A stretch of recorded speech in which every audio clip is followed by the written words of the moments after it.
ನಮಸ್ತೆ ಎಲ್ಲರಿಗೂ. ನಾನಿವತ್ತು ಚಿಕನ್ ಇದ್ದು ಮಂಚೂರಿಯನ್ ಮಾಡ್ತಾ ಇದ್ದೀನಿ.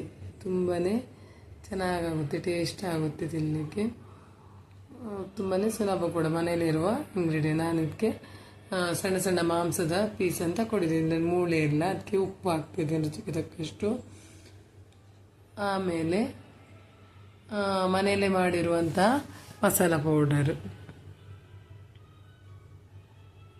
ಇದು ತುಂಬಾ ಚೆನ್ನಾಗಾಗುತ್ತೆ, ಎಲ್ಲದಕ್ಕೂ ಚೆನ್ನಾಗಾಗುತ್ತೆ.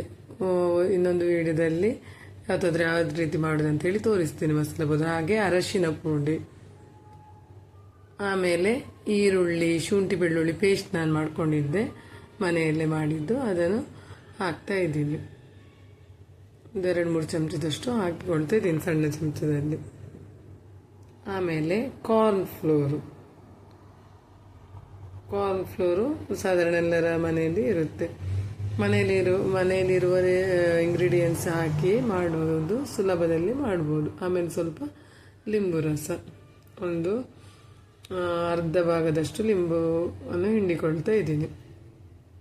ಆಮೇಲೆ ನೀರು, ಮೊಟ್ಟೆ ಏನು ಹಾಕ್ಬೇಕಂತೇನಿಲ್ಲ, ಇಷ್ಟೇ ಇದ್ರೆ ಸಾಕು.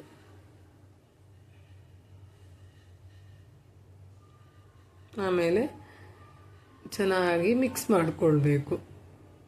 ಎಲ್ಲ ಮಸಾಲೆ ಎಲ್ಲ ಹೊಂದಿಕೊಳ್ಬೇಕು ಮಾಂಸದ ಜೊತೆ.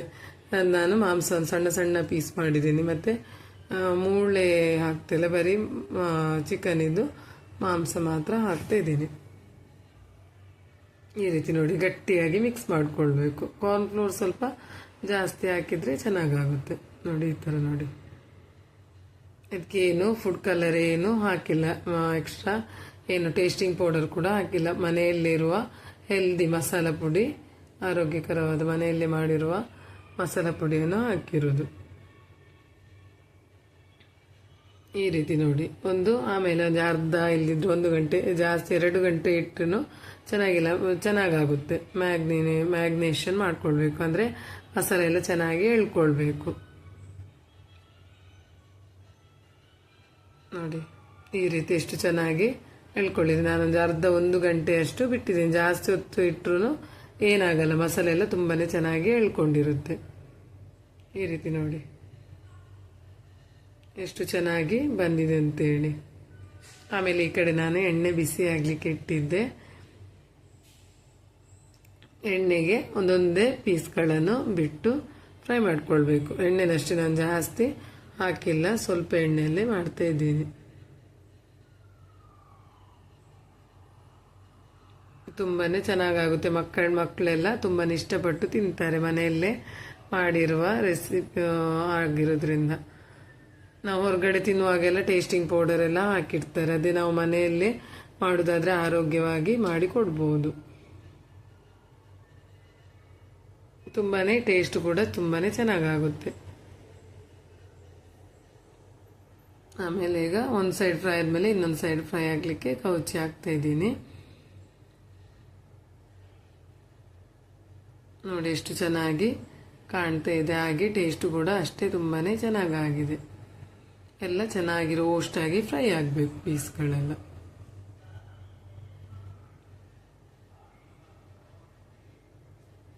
ನಾವು ಕಬಾಬ್ ಯಾವಾಗಲೂ ಮಾಡಿ ತಿಂತಿರ್ತೀವಿ. ಈ ರೀತಿ ಮಂಚೂರಿಯನ್ ತುಂಬಾ ಅಪರೂಪಕ್ಕೊಮ್ಮೆ ಮಕ್ಕಳಿಗೂ ಡಿಫ್ರೆಂಟ್ ಆಗಿ ಟೇಸ್ಟ್ ಮಾಡಿಕೊಟ್ರೆ ತುಂಬಾ ಇಷ್ಟಪಟ್ಟು ತಿಂತಾರೆ.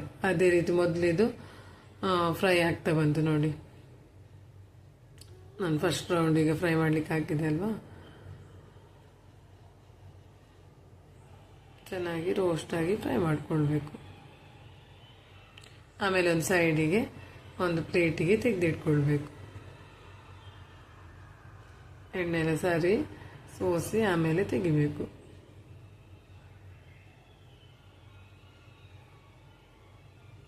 ಈಗ ಎಲ್ಲ ಪೀಸಸನ್ನು ಪ್ಲೇಟಿಗೆ ಹಾಕ್ಕೊಳ್ತಾ ಇದ್ದೀನಿ.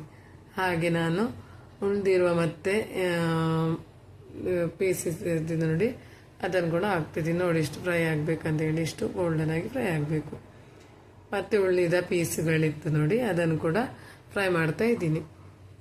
ಎಣ್ಣೆನೂ ಅಷ್ಟು ಜಾಸ್ತಿ ಬೇಕಂತ ಇಷ್ಟು ಎಣ್ಣೆ ಇದ್ರೆ ಸಾಕು, ಎಣ್ಣೆನೂ ಜಾಸ್ತಿ ಹೀರಿಕೊಳ್ಳಲ್ಲ. ಇಷ್ಟೇ ಸಣ್ಣ ಸಣ್ಣದು ಪೀಸ್ ಮಾಡಬೇಕು, ಚೆನ್ನಾಗಾಗುತ್ತೆ ಆಗ ತಿನ್ನುವಾಗ. ಮಂಚೂರಿಯನ್ಗೆ ಮತ್ತು ಬೋನ್ ಎಲುಬೆಲ್ಲ ಹಾಕ್ಬಾರ್ದು, ಬರೀ ಮಾಂಸದ ಪೀಸನ್ನೇ ಹಾಕಬೇಕು. ಅದೇ ರೀತಿ ನಾನು ಎಲ್ಲ ಪೀಸಸ್ಗಳನ್ನು ಕೂಡ ಫ್ರೈ ಮಾಡಿ ಇಟ್ಕೊಂಡೆ.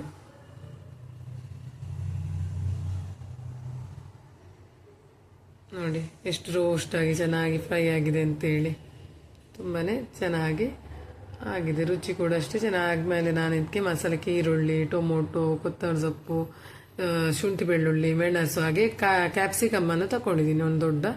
ಹಾಗೆ ಒಂದು ಸ್ವಲ್ಪ ಕೆಚಪ್ ಹಾಕ್ತಿದ್ದೀನಿ, ಟೊಮೊಟೊ ಕೆಚಪ್ ಏನಿದೆ ನೋಡಿ ಅದನ್ನು ಹಾಕ್ತಾ ಇದ್ದೀನಿ. ಇಲ್ಲಿದ್ರೆ ಅದು ಇದರ ಟೇಸ್ಟ್ ಬರಲ್ಲ, ಮಂಚೂರಿಯನ್ ಟೇಸ್ಟ್ ಬರಲ್ಲ, ಅದಕ್ಕೋಸ್ಕರ ನಾನು ಸ್ವಲ್ಪ ಹಾಕ್ತಾಯಿದ್ದೀನಿ. ಆಮೇಲೆ ಈಗ ನಾನು ಆಗಲೇ ಫ್ರೈ ಮಾಡಿದೆ ನೋಡಿ ಚಿಕನ್ ಪೀಸಸನ್ನು, ಅದೇ ಎಣ್ಣೆಯನ್ನು ಸ್ವಲ್ಪ ಹಾಕ್ತಾ ಇದ್ದೀನಿ. ಆ ಎಣ್ಣೆಯನ್ನು ಹಾಕಿ ಆಮೇಲೆ ಅದಕ್ಕೆ ನಾನೀಗ ಮೊದಲಿಗೆ ಈರುಳ್ಳಿಯನ್ನು ಹಾಕಿ ಫ್ರೈ ಮಾಡ್ಕೊಳ್ತಾ ಇದ್ದೀನಿ. ತುಂಬ ಜಾಸ್ತಿ ಫ್ರೈ ಆಗಬೇಕಂತೇನಿಲ್ಲ. ನಾವೀಗ ಬೇರೆ ಚಿಕನ್ ಸಾರಿಗೆಲ್ಲಾದರೂ ತುಂಬ ಜಾಸ್ತಿ ಫ್ರೈ ಮಾಡ್ತೀವಿ, ಗೋಲ್ಡನ್ ಫ್ರೈ ಮಾಡ್ತೀವಿ. ಇದಕ್ಕೆ ಸ್ವಲ್ಪ ಫ್ರೈ ಆದರೆ ಸಾಕು. ಸ್ವಲ್ಪ ಒಂದು ನಿಮಗೆ ಗೊತ್ತಾಗುತ್ತೆ ನೋಡಿ ನಾನು ಎಷ್ಟು ಫ್ರೈ ಮಾಡ್ತೀನಿ ಅಂತೇಳಿ. ನೋಡಿ ತುಂಬಾ ಟೇಸ್ಟಾಗಿ ರುಚಿ ಆಗುತ್ತೆ ನೋಡಿ. ಈ ರೀತಿ ಫ್ರೈ ಮಾಡ್ಕೊಳ್ಬೇಕು.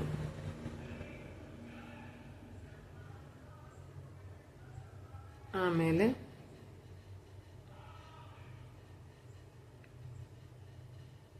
ಈ ರೀತಿ ನೋಡಿ, ಇದು ನನ್ನ ಮಗ ಸಣ್ಣ ಸಣ್ಣದಾಗಿ ಹೆಚ್ಚಿಕೊಟ್ಟಿರೋದು ಈರುಳ್ಳಿ, ಬೆಳ್ಳುಳ್ಳಿ ಎಲ್ಲ.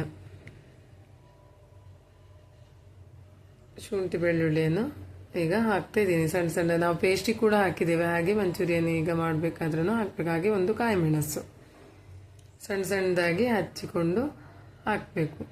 ಮಕ್ಕಳಿಗೂ ತುಂಬ ಚೆನ್ನಾಗಾಗುತ್ತೆ. ಯಾವಾಗಲೂ ಒಂದೇ ರೀತಿ ತಿಂದು ತಿಂದು ಬೋರ್ ಆಗಿರುವಾಗ ಈ ಥರ ಸ್ಪೆಷಲ್ ಆಗಿ ಮಾಡಿಕೊಟ್ರೆ ತುಂಬಾ ಇಷ್ಟಪಟ್ಟು ತಿಂತಾರೆ. ಹಾಗೆ ಹೆಲ್ಪ್ ಕೂಡ ಮಾಡ್ತಾರೆ ಸ್ವಲ್ಪ.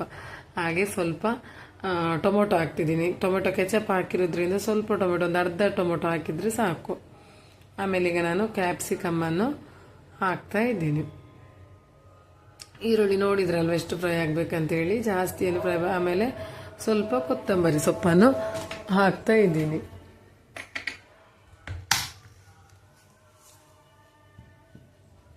ಈಗ ಚೆನ್ನಾಗಿ ಫ್ರೈ ಮಾಡಿಕೊಳ್ಬೇಕು. ಕ್ಯಾಪ್ಸಿಕಮ್ ಸ್ವಲ್ಪ ಬೇಯಬೇಕು ಎಣ್ಣೆಯಲ್ಲೇ. ಎಲ್ಲ ಚೆನ್ನಾಗಿ ಫ್ರೈ ಮಾಡ್ಕೊಳ್ತಾ ಇರ್ಬೇಕು ನೋಡಿ. ಚೆನ್ನಾಗಿ ಮಿಕ್ಸ್ ಮಾಡ್ಕೊಳ್ಬೇಕಾಗ ತಳ ಹಿಡಿಯೋದಿಲ್ಲ, ಅದಕ್ಕೋಸ್ಕರ. ಕ್ಯಾಪ್ಸಿಕಮ್ಮು ಸ್ವಲ್ಪ ಕೆಚಪ್ ಎಲ್ಲ ಹಾಕಿದರೆ ಸ್ವಲ್ಪ ಮಂಚೂರಿಯನ್ ಫ್ಲೇವರ್ ಬರುತ್ತೆ, ತುಂಬಾ ಟೇಸ್ಟ್ ಆಗುತ್ತೆ. ನಾವು ಹೊರಗಡೆ ಎಲ್ಲ ಹೋಟೆಲಲ್ಲೆಲ್ಲ ತಿಂತೀವಲ್ಲ ಅದೇ ರೀತಿ.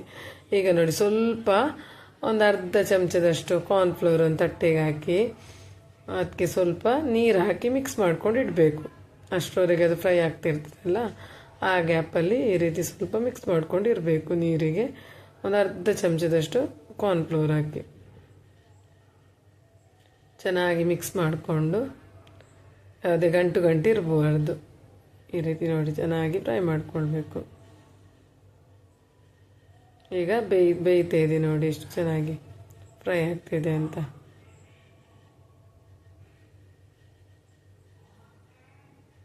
ಈಗ ಸ್ವಲ್ಪ ಚಿಟಿಕೆಯಷ್ಟು ಉಪ್ಪು ನಾವು ಕಬಾಬ್ ಮಾಡುವಾಗಲೂ ಹಾಕಿದ್ದೇವೆ ಫ್ರೈ ಮಾಡೋದಕ್ಕೂ. ಆಮೇಲೆ ಸ್ವಲ್ಪ ಅರಶಿನ ನಾವೆಲ್ಲ ಆಲ್ರೆಡಿ ಹಾಕಿದ್ದೀವಿ. ಇದು ಸ್ವಲ್ಪ ಇದಕ್ಕೆ ಈಗ ಮಸಾಲಕ್ಕೆ ಹೇಳ್ಕೊಳ್ಬೇಕಂತೇಳಿ ಅಷ್ಟೇ. ಇದು ಬೇಯುವಾಗ ಸ್ವಲ್ಪ ಹಾಕ್ಬೇಕಂತೇಳಿ ಹಾಕ್ತಿರೋ. ಹಾಗೆ ಮನೆಯಲ್ಲೇ ಮಾಡಿರೋಂಥ ಸ್ವಲ್ಪ ಮಸಾಲ ಪೌಡರು.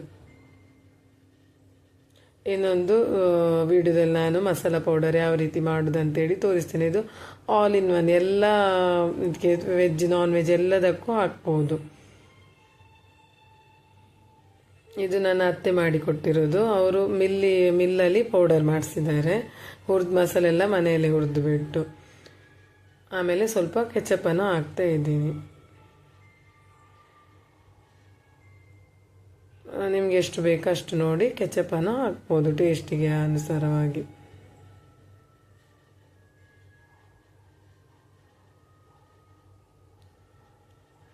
ಈಗ ಚೆನ್ನಾಗಿ ಮಿಕ್ಸ್ ಮಾಡಿಕೊಳ್ಬೇಕು.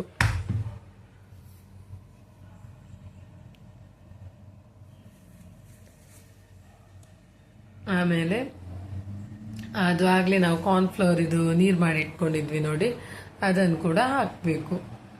ಅದು ಕೂಡ ಚೆನ್ನಾಗಿ ಇದ್ರ ಜೊತೆ ಮಿಕ್ಸ್ ಆಗಬೇಕು. ಆಗ ಚೆನ್ನಾಗಿ ಒಂದು ಥಿಕ್ನೆಸ್ ಆಗಿ ತುಂಬ ಚೆನ್ನಾಗಿ ಬರುತ್ತೆ. ಈಗ ಸ್ವಲ್ಪ ನೀರು ಅದಕ್ಕೆ ಹಾಕಿ ಮಿಕ್ಸ್ ಮಾಡಿ ಹಾಕ್ತಾ ಇದ್ದೀನಿ. ತುಂಬಾ ಟೇಸ್ಟ್ ಅಂತೂ ತುಂಬಾ ಚೆನ್ನಾಗಾಗಿದೆ. ನನ್ನ ಮಕ್ಕಳಂತೂ ತುಂಬಾ ಇಷ್ಟಪಟ್ಟು ತಿಂದಿದ್ದಾರೆ. ಯಾವಾಗಲೂ ಒಂದೇ ರೀತಿ ತಿಂದು ಬೇಜಾರಾಗುವಾಗ ಈ ರೀತಿ ಒಂದು ಸಲ ನೀವು ಕೂಡ ಟ್ರೈ ಮಾಡಿ. ಆಮೇಲೆ ಹೇಗಾಗಿದೆ ಅಂತೇಳಿ ಕಮೆಂಟ್ ಮಾಡಿ. ಆಮೇಲೆ ನಾನೀಗ ಆಗಲಿ ಫ್ರೈ ಮಾಡಿ ಇಟ್ಟುಕೊಂಡಿರುವಂಥ ಚಿಕನ್ ಪೀಸಸನ್ನು ಕೂಡ ಹಾಕ್ತಾ ಇದ್ದೀನಿ. ಇಷ್ಟೇ ನೋಡಿ. ಈಗ ಚೆನ್ನಾಗಿ ಮತ್ತೆ ಮಿಕ್ಸ್ ಮಾಡಿಕೊಳ್ಬೇಕು.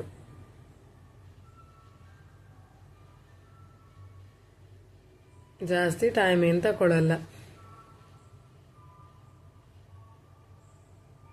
ನೋಡಿ. ಈ ರೀತಿ ಚೆನ್ನಾಗಿ ಮಿಕ್ಸ್ ಮಾಡಿಕೊಳ್ಬೇಕು. ಎಲ್ಲ ಮಸಾಲೆ ಎಲ್ಲ ಚೆನ್ನಾಗಿ ಹಿಡಿಬೇಕು. ನಾವೀಗ ಕ್ಯಾಪ್ಸಿಕಮ್ ಎಲ್ಲ ಈರುಳ್ಳಿ ಎಲ್ಲ ಫ್ರೈ ಮಾಡಿದ್ದೀವಿ ನೋಡಿ, ಸಾಸ್ ಎಲ್ಲ ಅದೆಲ್ಲ ಇದರೊಳಗೆ ಎಳ್ಕೊಳ್ಬೇಕು. ಸ್ವಲ್ಪ ಹೊತ್ತು ಮಿಕ್ಸ್ ಮಾಡಿ ಹಾಗೆ ಸ್ವಲ್ಪ ಹೊತ್ತು ಬಿಡಬೇಕು. ತುಂಬಾ ಚೆನ್ನಾಗಾಗುತ್ತೆ. ನೋಡಲಿಕ್ಕೆ ಎಷ್ಟು ಚೆನ್ನಾಗಾಗಿದೆ, ಹಾಗೆ ತಿನ್ನಲಿಕ್ಕೂ ಅಷ್ಟೇ ಟೇಸ್ಟ್ ಆಗಿದೆ. ಈಗ ಲಾಸ್ಟಿಗೆ ಕೊನೆಯದಾಗಿ ನಾನು ಕೊತ್ತಂಬರಿ ಸೊಪ್ಪನ್ನು ಹಾಕ್ತಾಯಿದ್ದೀನಿ. ಯಾವಾಗಲೂ ಮತ್ತು ನಾವು ಮೊದಲಿಗೆ ಫ್ರೈ ಮಾಡಬೇಕಾದ್ರೆ ಒಗ್ಗರಣೆಗೆ ಸ್ವಲ್ಪ ಮೊದಲೇ ಕೊತ್ತಂಬರಿ ಕರಿಬೇವು ಸೊಪ್ಪೆಲ್ಲ ಹಾಕ್ತೀವಲ್ಲ, ಅದೇ ರೀತಿ ಕೊತ್ತಂಬರಿ ಸೊಪ್ಪನ್ನು ಹಾಕಬೇಕಾಗ ಫ್ಲೇವರ್ ತುಂಬಾ ಚೆನ್ನಾಗಿ ಬರುತ್ತೆ. ನನ್ನ ಚಾನಲಿಗೆ ಸಬ್ಸ್ಕ್ರೈಬ್ ಮಾಡಿ, ಲೈಕ್ ಮಾಡಿ, ಶೇರ್ ಮಾಡಿ, ಕಮೆಂಟ್ ಮಾಡಿ. ನೀವು ಯಾವ ರೀತಿ ಮಾಡ್ತೀರಾ ಅಂತಲೂ ನನಗೆ ಕಮೆಂಟ್ ಮಾಡಿ. ಇದೇ ರೀತಿ ನಾನು ಒಳ್ಳೊಳ್ಳೆ ರೆಸಿಪಿಯೊಂದಿಗೆ ನಾನು ಬರ್ತಾ ಇರ್ತೀನಿ. ನನ್ನ ಚಾನಲಿಗೆ ಸಪೋರ್ಟ್ ಮಾಡ್ತಾಯಿರಿ. ನೀವು ಕೂಡ ಟ್ರೈ ಮಾಡಿ. Okay friends, take care. Bye ಬಾಯ್.